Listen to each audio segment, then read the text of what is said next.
Hello, everyone. Charles Watts here. Welcome back to Inside Arsenal as we edge towards the halfway stage, I suppose, of this international break. Actually, I'm getting ahead of myself there. It's only Tuesday. We're not anywhere near the halfway stage. Are we? Wishful thinking, I think, for me. That's a bit sort of tired Charles speaking there. It's my son's birthday today. 8 years old. How on earth has that happened? Scary, scary stuff. But yeah, he was very excited, shall we say, about his birthday and didn't even make it past midnight before waking up. And yeah, it was a long night trying to keep him upstairs and not to come downstairs to open his presents. A very, very long night. So yeah, a bit tired today, but he's very excited anyway. And yeah, 8 years old. Unbelievable. I know it's a cliche, everyone, but appreciate all the time you get with children because my God, does it go very, very quickly. Anyway, you don't want to hear me talking about all that sort of stuff. You want to hear me talking about Arsenal. And we do have stuff to talk about today, even though we are international break, not too much going on. There is a few tidbits. We'll talk about Gabriel injury scare, if you want to call it that. Hopefully, turns out to be a good thing for Arsenal anyway. But Gabriel has pulled out the Brazil squad, so we'll talk about that, adding to what we discussed yesterday with Thomas Partey, Takehiro Tomiyasu withdrawing from their international squads as well. We'll look at who was training yesterday. We've got plenty of comments and questions from you guys in response to some of the stuff I spoke about yesterday. Some interesting bits there, talking about sort of transfers in the summer window, which I'll get stuck into, which is always a good talking point, especially during an international break. Bukayo Saka, Little Chili, has brought out his own Nando's sauce. The big story of the day, of course, Saka venturing into Nando's sauces with a limited edition sauce, which is quite funny. And yeah, as I said, plenty of questions and comments to talk about from you guys as well. So let's get started, shall we? And we'll start with the news about Gabriel, which was confirmed yesterday by the Brazil manager, who during his press conference revealed that he has withdrawn from Brazil's squad ahead of their upcoming games. Both of them going to be in Europe, of course.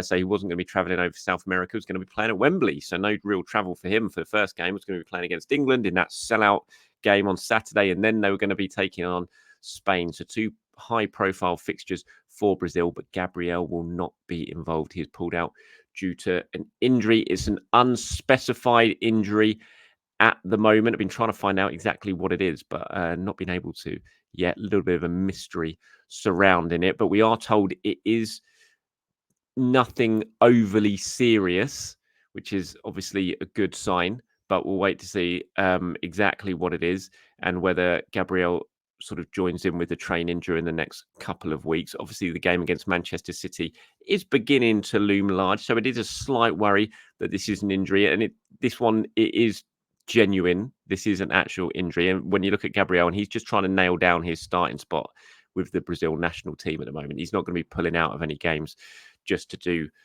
sort of his club any favours. He absolutely wants to play for Brazil and to cement his place as in the starting 11 as a centre back for them. So this isn't one that he's just sort of done to try and pull the wool over Brazil's eyes. There is a genuine injury there, but hopefully it's going to be nothing serious. He's been replaced by Bremner in the squad. So we'll wait and see over the next sort of week or so how that progresses from Arsenal. If I get any sort of further update on exactly what's going on with Gabriel's injury, I will, of course, bring it to you. But he joins Takehiro Tomiyasu, who hasn't linked up with Japan. He withdrew from the Japan squad to work on his fitness back at Arsenal. Thomas Partey, which we spoke about yesterday, decided not to go away with Ghana because he wanted to continue to work on his fitness, having just come back from his long-term injury layoff. There's no Gabriel Martinelli. He's pulled out of the Brazil squad, of course, because of that ankle injury that he suffered that ruled him out of the games just preceding the international break. Gabriel Jesus didn't even go in the squad because he'd just come back. So all three Gabbies not involved for Brazil at the moment. So it's a very strong group of players back at London Colney at the moment, stronger than usual during an international break. Like I said, some of these injuries just make sense, or these decisions not to go just make sense. You look across Europe at the moment. We talked about it with some Manchester City, didn't we? With Kevin De Bruyne, he hasn't gone. Darwin Núñez, he hasn't gone to Uruguay. He's staying at Liverpool. This is just a really, really awkward international break. I think managers must absolutely hate it. Players probably must hate it as well, because there's so much going on, especially if you're involved in, title races, relegation battles, something like that. The last thing you probably want in March is to, as a manager anyway, is to see your players go away. So all international breaks are frustrating, but this must be a particularly frustrating one for managers. It's just a case of crossing your fingers and hoping everyone comes back fit. But for Arsenal, certainly not as many players as usual, going away. You've still got, like, with the England boys, obviously Ramsdale, Saka, Declan Rice, they've gone away. Martin Odegaard's gone away. Leandro Trossard with Belgium. So players have gone. Important players have gone, but there's still plenty of important players back at London Colney. You can tell the strength of the group who are back at the training centre by the training pictures that Arsenal put out yesterday. I mean, if you're watching on YouTube, you can see just a selection of them here. You've obviously got Gabriel Jesus training there. You've got Emil Smith-Rowe, Urian Timber, Reece Nelson, Takehiro Tomiyasu. Like I said, Thomas Partey's not gone.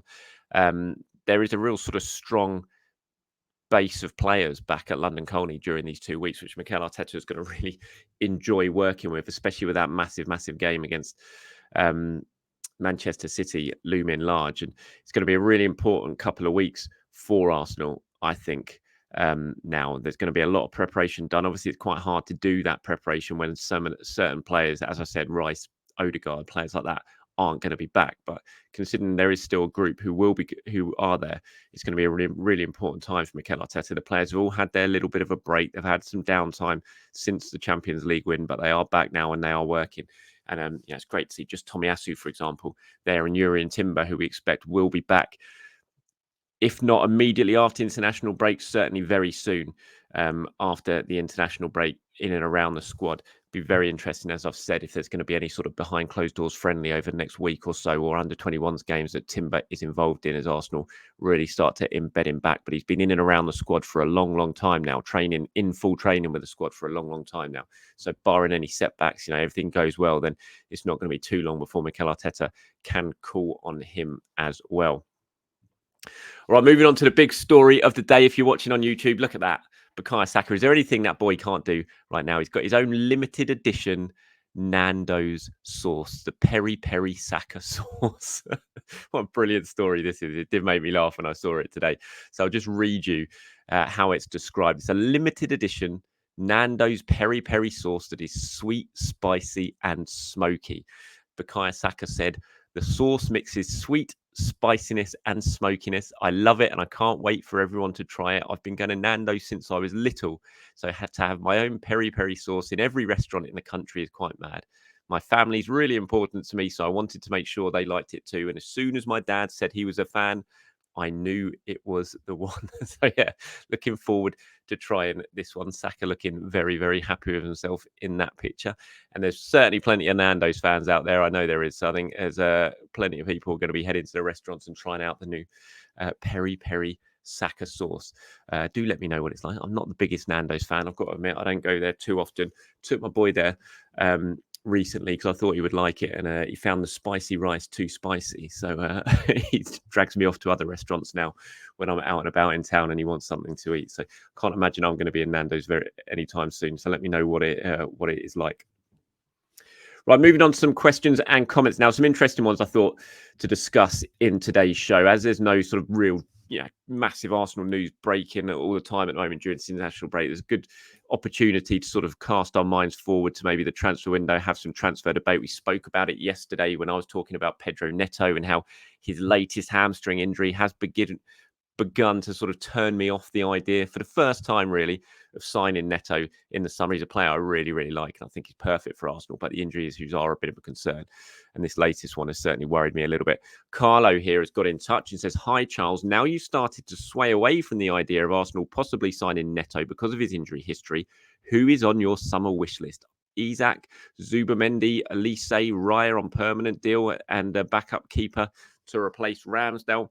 Also, do you think Arteta is fully convinced Raya is the long-term number one target, or would he look elsewhere in the summer?" Just on that, no, I think he's absolutely convinced that Raya is the new long-term number one. That is a deal that will be turned permanent in the summer, providing Raya doesn't pick up a serious knee injury or something like that, breaks his leg between now and the end of the season, which obviously, touch wood, that won't happen. But yeah, unless there's something mad like an injury happens, then Arsenal will sign David Raya in the summer. That's something that is going to happen for £27 million.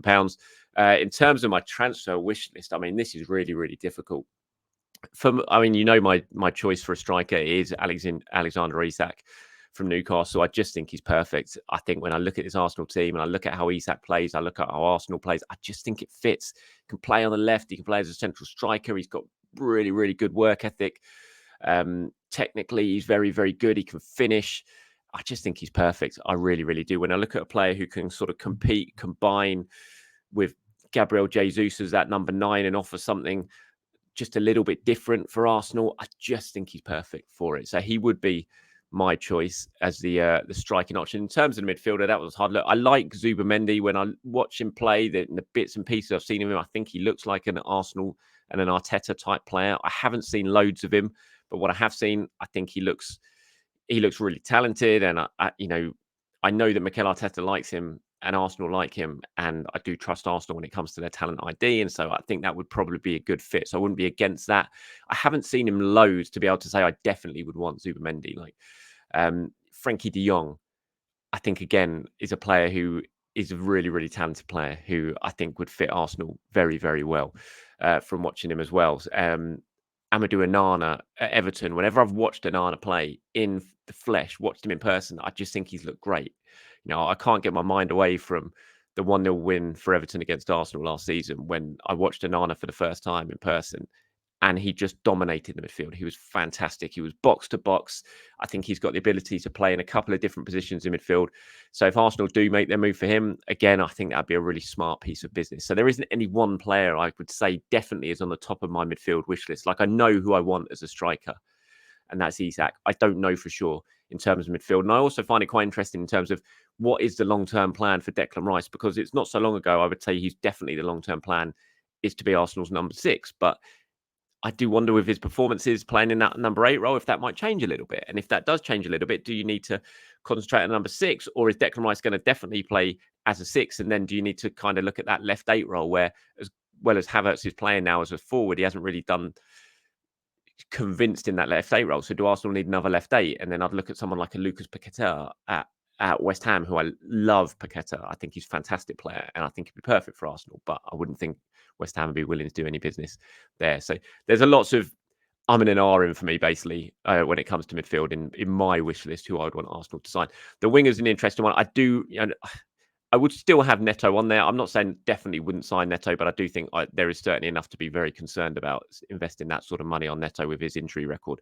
Elise, again, is a player I love, but it's hard to talk about Neto's injury record and then not mention Elise's injury record, which isn't good either. He tends to come in, play really well, pick up an injury, go out for a few weeks, and then come back, and it's sort of repeat over and over again. So he would kind of fall into the same category as Neto in a way. Nico Williams at Atletico Madrid, the times I've watched him, not Madrid, sorry, Atletico Bilbao, before everyone messages and complains about that. When I've watched him play, I think he's great. I think he's really, really talented. I think he seems to fit the bill for an Arsenal type player as well. Young, perfect age for Arsenal. He's certainly someone who, if Arsenal do follow up their interest in him and do look to trigger that release clause, which is quite an attractive release clause, I think that'd be a smart piece of business. So again, there's just no one really an out person who I would say for certain that's who I want as a winger. Bakayoko at PSV, again, looks like a really talented young player, Belgium international. Saw him play against Arsenal this season, played really, really well. His assist record's fantastic.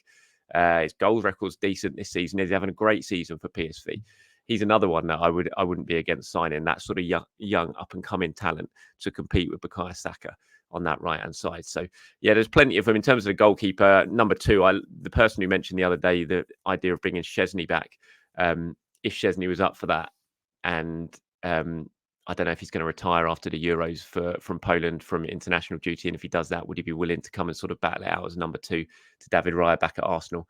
I think that's the kind of goalkeeper Arsenal need to target when they sell Aaron Ramsdale in the summer, is more of an experienced type goalkeeper who's going to be more than, who's just going to be happy to be number 2 rather than be in a sort of similar situation we are this season. So I think Szczesny's a really interesting one if he'd be willing to do that. But yeah, sorry, I can't give you a definitive answer on that. I have on one, the striker, definitely Alexander Isak at the top of the list for me.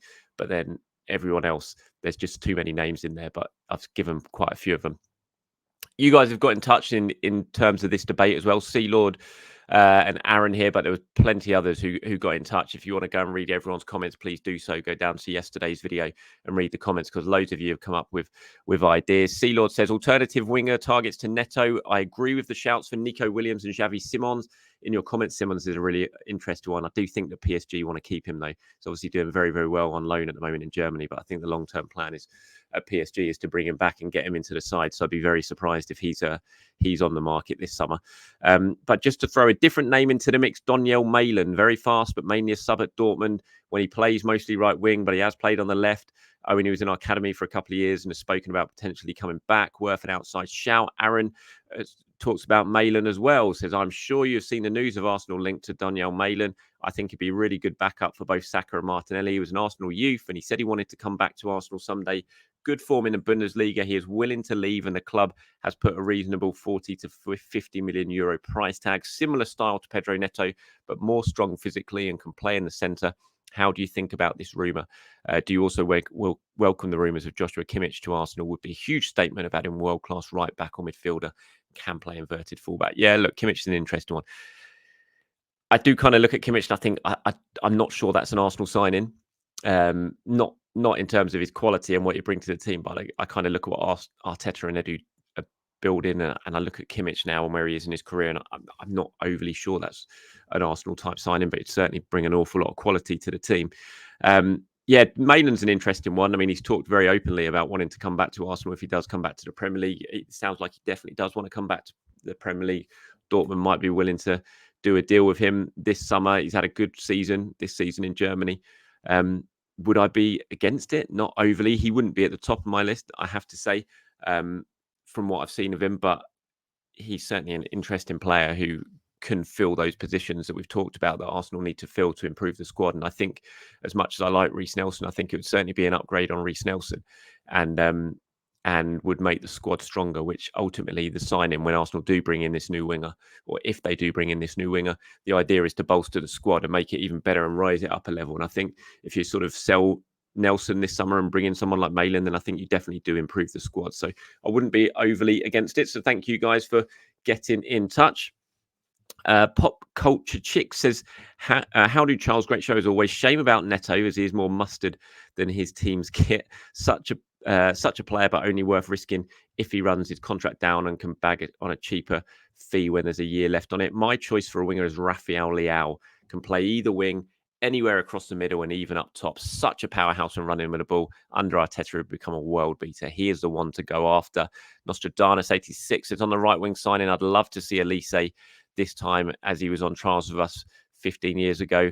Matthias Sewell would be a class signing if Juventus asked for no more than 35, but bringing back another player to the club would be an incredible addition.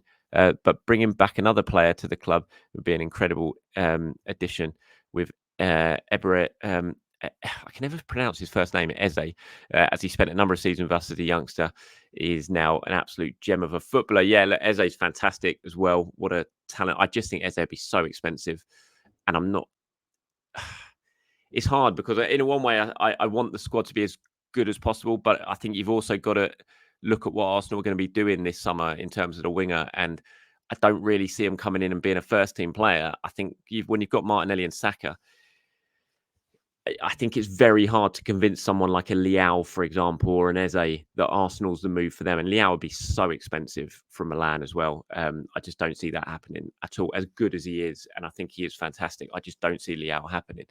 And I think it'd be very hard to convince someone like those type of players when they've already got Martinelli and Saka ahead of them coming to the club. So I'm not sure about that. Someone like Malen, Donyell Malen, as we were talking, it kind of makes more sense when you come in and bringing them in almost more as a backup and support for those two type wingers. But thank you very much for getting in touch there. Powell says, hi, Charles. Do you think Arteta will try Partey at right back again anytime soon? My sense is he has found his inverted right back option in Benny Blanco, so will prefer using Partey in his typical 6 or 8 position for the rest of the season. Do you think this is where we'll need him the most? Thank you for cracking quality content as always. Thank you very much. Yeah, I hope not is my answer to that. It wouldn't surprise me if Arsenal need, if Ben White needs a rest between now and the end of the season and Tommy's not there and Timber's not there, then if Partey's fit, then we know it's a position that Arteta likes to use him in. So it wouldn't surprise me if we see it, but I don't think it's something we're going to see all the time. I think certainly between now and the end of the season, the main aim for getting Thomas Partey fit is for him to play in midfield and not in that right back option. But it is certainly an option, in games if Partey's on the bench and White gets to 60, 70 minutes, it's a chance to take White off. And that's something Arsenal haven't really been able to do this season because of injuries and the lack of options. White has played more minutes than Arsenal envisaged for him this season. The hope was they weren't going to have to load Ben White anywhere near as much as they have been. And so if Partey's back and he's fit, and that isn't an option, it's something we might see, but I don't think it's something we're going to see from the start like we did at the start of the season. And just a last one before I round this off. As John says here, really good Arsenal video out today, how to plan a match day with Mehmet Ali. It's worth watching, says John, and that is absolutely 100% correct. I watched it this morning, actually. If you haven't seen it yet, go over. Arsenal posted it yesterday. It's a really good sort of 25-minute doc with Mehmet Ali, the under-21s coach, around the Exeter game and the EFL trophy, and just how he plans for the match day and how it all works for the under-21s. It's a really decent little bit of a content to fill up your day if you've got sort of spare 25 minutes, half an hour to give it a watch. It is well worth your time, as John quite rightly points out. All right, that's it from me, everyone. Thank you very much for your time. As always, really do appreciate it. I'll be back tomorrow to do it all over again. Anything you want me to discuss in tomorrow's show, then you know what to do in the comments below. Leave your questions, leave your opinions, leave your comments. Try and include some of them in tomorrow's show and discuss what you have spoken about. Until then, have a great day, everyone. Speak to you soon. Bye-bye.